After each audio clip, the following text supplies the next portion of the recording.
आप सभी लोगों का स्वागत है आपके अपने ऑनलाइन इंस्टीट्यूट सक्सेस विद आशीष में। आज का हमारा जो सब्जेक्ट है, जो विषय है, हम आप लोगों को जो पढ़ाने जा रहे हैं वह विषय है प्राचीन भारत का इतिहास। तो प्राचीन भारत का इतिहास हम आप लोगों को प्रतिदिन क्लास के इस श्रृंखला में हम आप लोगों को पढ़ा रहे हैं। तो प्रतिदिन क्लास के इस श्रृंखला का जो आज का हमारा क्लास है वह क्लास है 7। ओके, तो 7 क्लास में हम डिस्कस करेंगे 7 क्लास में हम डिस्कस करेंगे कि वैदिक संस्कृत से संबंधित जो हमारा ऋग वैदिक काल था, ऋग वैदिक काल में किस प्रकार से वहाँ का समाज, किस प्रकार से सामाजिक व्यवस्था थी समाज में, और किस प्रकार की राजनीतिक व्यवस्था थी, और क्या इनका आर्थिक जो है आर्थिक नीति इनकी क्या थी, यानी कि आर्थिक अर्थव्यवस्था इनका कैसा था। तो इससे संबंधित हम आज डिस्कस करेंगे। इसके पहले वाले क्लास में हम डिस्कस किए थे कि वैदिक संस्कृति किस प्रकार से भारत में विकसित हुई और यह जो है भारत में किन किन क्षेत्रों में वैदिक संस्कृति का विकास हुआ और किनके द्वारा जो है वैदिक संस्कृति का विकास किया गया।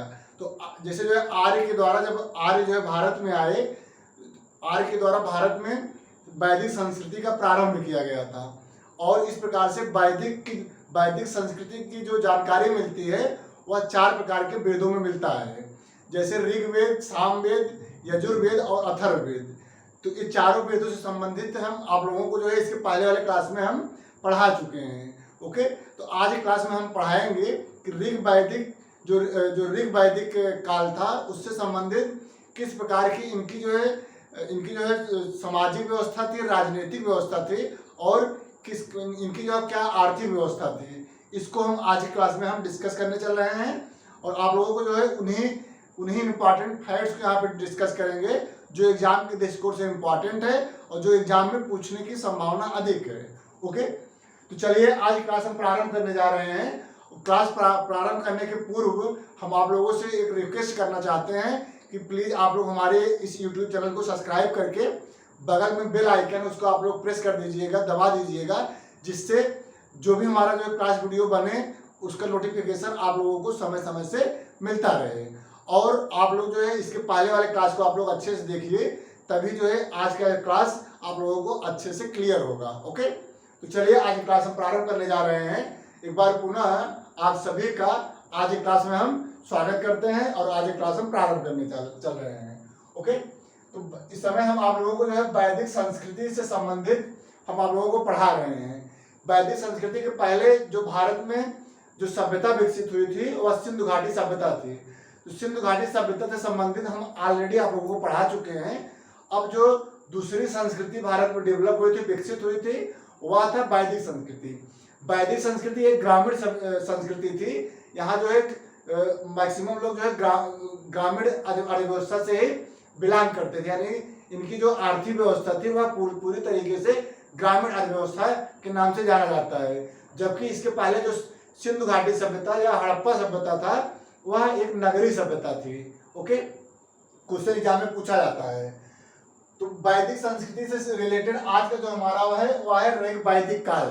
ऋग वैदिक काल में हम आप लोगों से डिस्कस करेंगे राजनीतिक व्यवस्था, यानी ऋग वैदिक काल में जो वहाँ की जो समाज था वह किस प्रकार से समाज में इनका जो क्या राजनीतिक व्यवस्था थी, किस प्रकार से इनका जो है मतलब दिनचर्या होता था, या इनके जो राजा किस प्रकार से विकसित होते थे, राजा किस प्रकार से चयनित होते थे, नियुक्त होते थे, और इनका जो है जो केंद्रीय मतलब केंद्र से इनको जो कौन संचालित करता था, इनका ग्राम किस प्रकार था, ग्राम को कौन संचालित करता था, ग्राम के शासन को कौन प्रशासित करता था, इससे संबंधित हम यहाँ पर डिस्कस करने चल रहे हैं। तो राजनीतिक व्यवस्था या जो है ऋग वैदिक काल के राजनीतिक व्यवस्था को हम आप लोगों को पढ़ाने चल रहे हैं। ऋग वैदिक काल के बाद जो है ऋग वैदिक काल के बाद उत्तर वैदिक काल का जो है प्रारंभ होता है, और ऋग वैदिक काल आज की क्लास में समाप्त हो जाएगा। और इसके अगले क्लास में हम आप लोगों को उत्तर वैदिक काल पढ़ाना प्रारंभ करेंगे। तो ऋग वैदिक काल का जो समय होता है वह है 1500 से लेकर के 1000 ईसा पूर्व। एक डेट भी पूछा जाता है एग्जाम में, इसलिए इसको डेट को आप लोग अपने कॉपी में नोट कर लीजिए। ओके, तो ऋग वैदिक काल का जो समय होता है वह 1500 से 1000 ईसा पूर्व होता है। ओके, तो चलिए हम प्रारंभ करते हैं ऋग वैदिक काल का जो राजनीतिक व्यवस्था थी। ठीक, तो ऋग वैदिक काल का जो राजनीतिक व्यवस्था है उसमें जो है जो समाज था वह कबीलियाई समाज था, यानी कि ये समाज जो है कबीला के रूप में ये संगठित होते थे। यानी कुछ कबीला होते थे, कबीला में जो है कुछ लोग जो है किसी कबीले में होते थे, कुछ लोग किसी कबीले में, यानी लोगों के समूह को कबीला कहा जाता था। कबीला मतलब जहाँ पे 10-20-50 लोग इकट्ठा होकर के एक कबीला का निर्माण करते थे। तो इसी प्रकार से कई कबीला में इनका समाज डिवाइड था, विभाजित था। ओके, तो ये जो है इनका समाज जो कबीलियाई समाज में विभाजित था। और जो ऋग वैदिक काल की जो वहाँ की जो समाज था वह पितृ सत्तात्मक समाज था, यानी कि पुरुषों की प्रधानता थी, पुरुषों के द्वारा ही परिवार को संचालित किया जाता था, समाज को संचालित किया जाता था। और जो वहाँ की जो आर्थिक व्यवस्था थी उसमें प्रमुख भूमिका निभाने वाले पुरुष ही थे। इसलिए पुरुषों की अधिकता, मतलब पुरुषों की जो वहाँ पे जो अधिकता थी, यानी उनके जो वर्चस्व की अधिकता थी, उसी के आधार पे यह पितृसत्तात्मक समाज का विकास हुआ। जबकि ऐसा नहीं था, इस समाज में ऋग वैदिक काल में नारी यानी कि महिलाओं का भी अधिक सम्मान किया जाता था, मातृ रूप में, यानी कि माता के रूप में, जो बहन के रूप में, पुत्री के रूप में, इत्यादि रूपों में जो है महिलाओं का सम्मान ऋग वैदिक काल में था। लेकिन कुछ ऐसे जो है घटनाएं थी जिसके आधार पे जो है कुछ महिलाओं का जो अधिकार नहीं दिया गया था। जैसे महिलाओं को जो है जो पैतृक संपत्ति था इनमें जो है महिलाओं को अधिकार नहीं होता था। और जो युद्ध होते थे या जो कोई भी यज्ञ पवित्र करना हो, कोई धार्मिक अनुष्ठान करना हो, या फिर जो युद्ध करना हो, या जो है राजा के रूप में नियुक्त करना हो, तो जो है राजनीतिक व्यवस्था में महिलाओं का किसी प्रकार से योगदान नहीं था। जबकि महिलाओं को जो है शिक्षा ग्रहण करने का जो है पूरा इनको अधिकार था। तो इस प्रकार से महिलाओं का जो स्थिति थी वह ऋग वैदिक काल में काफी मजबूत थी। लेकिन आगे चल करके उत्तर वैदिक काल में ऋग वैदिक काल की अपेक्षा महिलाओं का जो सम्मान था वह धीरे धीरे घट जाता है आगे। लेकिन ऋग वैदिक काल में माना जाता है कि महिलाओं का जो सम्मान था वह अच्छा खासा सम्मान इनको मिलता था, जबकि समाज पितृत्वात्मक था, पितृ सत्तात्मक समाज था। ओके, पितृ सत्तात्मक समाज था। जो है ऋग वैदिक काल में 5 कबीले होते थे, 5 कबीलों के द्वारा इनका प्रशासन किया जाता था। तो 5 कबीला को जो है पंचजन के नाम से जाना जाता था। ओके, 5 कबीला होते थे और एक कबीला में जो है बहुत सारे लोग एकत्रित होकर के किसी कबीला का निर्माण करते थे। और इसी प्रकार से 5 कबीला पाए जाते थे। 5 कबीला को पंचजन के नाम से भी जाना जाता था, पंचजन। ओके, जिसमें जो पहला जो कबीला था उसका नाम था अनु। ओके, अनु। दूसरा द्रुहु, तीसरा पुरु, और चौथा तुवर्स, और 5वां यदु। इसी प्रकार से 5 प्रकार के जो है कबीला पाए जाते थे, जिसको पंचजन के नाम से जाना जाता था। जिसमें पहला था अनु, दूसरा द्रुहु, और तीसरा पुरु, और चौथा तुवर्स, और चौथा यदु। इस प्रकार से 5 जनों के द्वारा ऋग वैदिक काल में, जो ऋग वैदिक काल था उसमें जो है जो राजनीतिक व्यवस्था थी उसको संचालित करते थे। ओके, इसी प्रकार के जो इनका जो राजनीतिक व्यवस्था था वह जो है 3 भागों में डिवाइड था। एक मतलब केंद्र था, प्रांत था और ग्राम था। ओके, तो जो है पहला ग्राम जो है ग्राम से जो है विष का निर्माण हुआ, विष से जन का। ठीक, ग्राम मतलब कुछ जो है ग्राम को जो गांव थे, जो परिवार मिल करके ग्राम का निर्माण किए, यानी बहुत सारे परिवार जो थे वो मिल करके ग्राम का निर्माण किए। इसी प्रकार से कुछ जो है ग्राम मिल करके विष का निर्माण किए, और बहुत सारे विष मिल करके जन का निर्माण किए। ओके, तो इनका जो राजनीतिक व्यवस्था थी वह ग्राम था, विष था और जन था। ओके, ग्राम के मुखिया को ग्रामीण के नाम से जाना जाता था, ग्राम के मुखिया को ग्रामीण के नाम से जाना जाता था। जबकि विष जो होते थे वहाँ के जो प्रधान थे, वहाँ के जो प्रशासनिक संचालन करते थे उनका नाम था विषपति। विषपति जो है विष के शासन को संचालित करते थे। इसी प्रकार से जन था, जन का जो संचालन करता था वह राजा करता था। ओके, तो जन में जो है राजा का भूमिका अधिक था, राजा के द्वारा जन को जो है संचालित किया जाता था। इसी प्रकार से जो ऋग्वेद है उसमें जो है जन का 275 बार 275 बार उल्लेख ऋग्वेद में जो है जन का उल्लेख किया गया है। तो जन का जो प्रधान होता था वह राजा होता था, जिसे जो है जनपद के नाम से जाना जाता था। जन के प्रधान को जनपति के नाम से मतलब जनपद के नाम से जाना जाता था, जनपद को राजा के नाम से जाना जाता था। ओके, समिति के द्वारा इस समय जो ऋग्वैदिक काल था वहाँ उस समय जो राजाओं की नियुक्ति होती थी, राजाओं की नियुक्ति जो एक समिति के माध्यम से किया जाता था। एक समिति होती थी जो केंद्रीय समिति होती थी, और केंद्रीय समिति के माध्यम से ऋग्वैदिक काल के राजा का चुनाव होता था, उनको जो नियुक्त किया जाता था। ओके, शासक, इनके समय में ऋग्वैदिक काल में 2 शासक वर्ग थे जिनके द्वारा शासन ऋग्वैदिक काल में किया गया था। इसमें थे भरत वंश जो कि एक मुख्य वंश के रूप में जाना जाता था, और दूसरा था त्रिशु। भरत और त्रिशु ये 2 ऐसे वंश थे जिसके द्वारा ऋग्वैदिक काल में जो है अपने शासन को संचालित किया जाता था, यानी कि शासन को स्थापित किया गया था 2 वंशों के द्वारा। इन्हीं के समय में ऋग्वैदिक काल में एक युद्ध हुआ था जिसे दशराज युद्ध के नाम से जाना जाता था। एग्जाम में पूछा जाता है कि दशराज युद्ध किनके बीच में हुआ था और कहाँ पे हुआ था। तो दशराज युद्ध जो है यह परुशड़ी नदी के तट पे हुआ था, परुशड़ी नदी के तट पे हुआ था, और यह भरत वंश के जो राजा थे, राजा सुदास और 10 अन्य राजाओं के बीच में जो है दशराज युद्ध हुआ था, जिसमें दशराज युद्ध में जो भरत वंश का राजा सुदास था वह इस विजय को मतलब इस युद्ध को जीत जाता है, और जो 10 अन्य राजा थे वो पराजित हो जाते हैं।